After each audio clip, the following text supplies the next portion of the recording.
係楊國明，係第一代飛越隊友，咁係阿博士創立嘅一個球隊之一。博士對我嚟講係一個父親一樣嘅存在，因為咁我係單親家庭，咁其實就冇一個爸爸嘅 sample 嘅。咁但係當然啦，呢個爸爸好博愛，咁其實基本上佢可以做嘅 sample 係好少嘅啫，咁好深刻嘅。我記得我畢咗業之後，有一次我去捧師弟場。開場係輸波嘅，咁其實表現唔好啊！我好嬲嗰陣時候，你哋班友仔表現垃圾，跟住咧博士好鄭重咁喺度講，冇人係垃圾。當時我係發脾氣走咗。我識博士38年㗎啦，咁呢件事應該都34-35年前嘅事嚟㗎，咁可能佢都唔記得咗㗎啦。咁但係對我嚟講就好深刻嘅，而佢其實亦都好多人認識博士都知道啦，佢係永遠都唔停嘅，佢喺你嗰邊好似隻雀仔咁。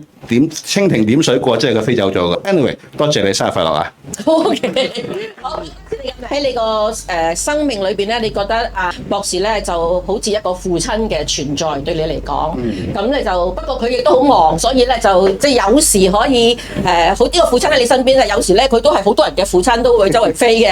咁而咧你比較深刻嘅一個片段咧，就係即係當你話人哋係垃圾嘅時候咧，博士就自然咁樣同你講話冇人係垃圾嘅。咁呢個對你嚟講，你最深刻或者最學到嘅係乜嘢？每個人都有佢嘅價值。每個人都有佢嘅價值。咁呢個有冇影響你之後嘅工作啊、信仰啊、服侍啊咁啊？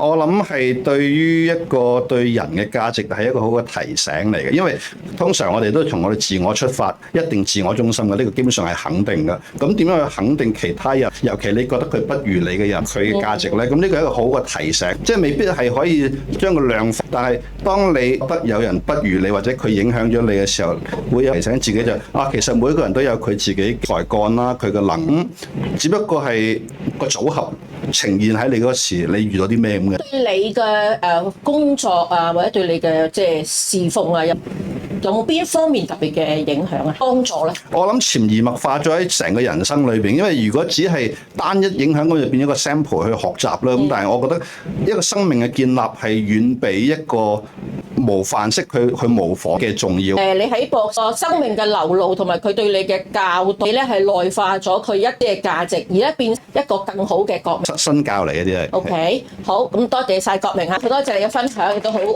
意思㗎。我哋今日個主題咧係信仰嘅成傳同埋生命師傅。頭先咧，阿國明咧係用咗佢嘅少少嘅故事咧，就講咗呢個信仰嘅成傳同埋生命師傅啦。咁咧就我哋請我哋嘅演員咧，用一頁